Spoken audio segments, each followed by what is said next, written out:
I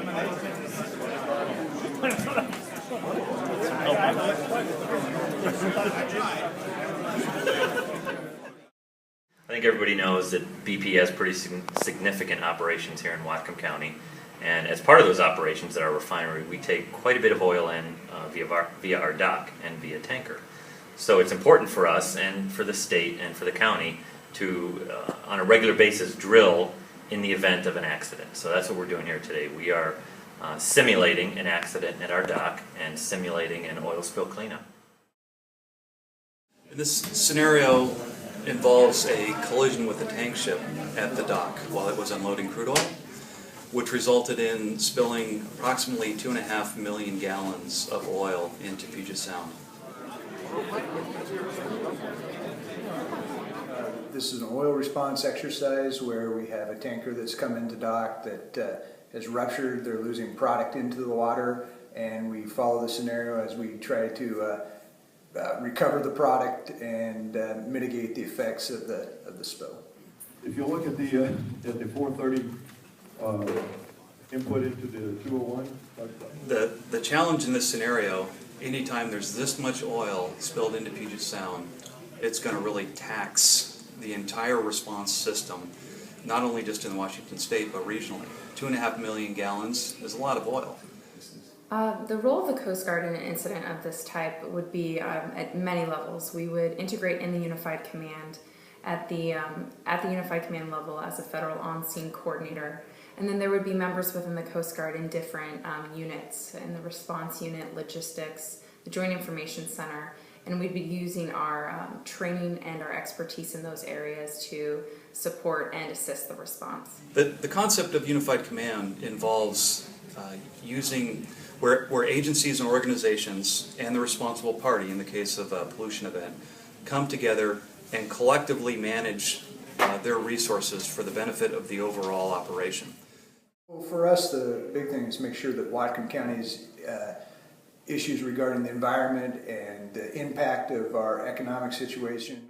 You always need to have people on the ground plugged into that command structure, putting forth the arguments of what's important for the community and the needs that need to be met, and also providing to your fellow first responders that are coming in from state, federal, or private sector where you can find logistical resources, who in the community you can reach out to and make partnerships with. And these are all things that can't be done unless there's a local presence involved in that emergency response.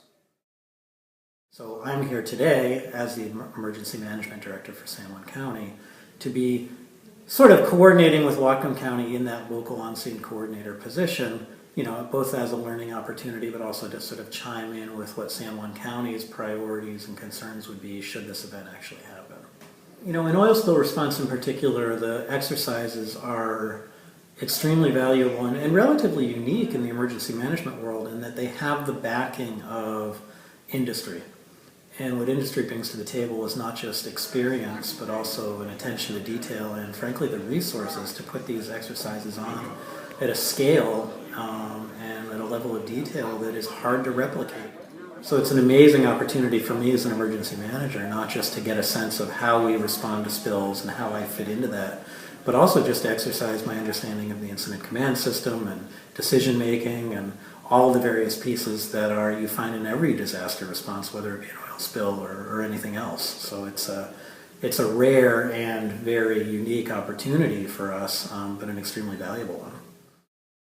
More times that you can go out and war game scenarios and go through what would happen, what you would do, what would be the interests of the community, how would you work with this vast array of stakeholders at the table, the better prepared you're going to be when you actually find yourself in that situation.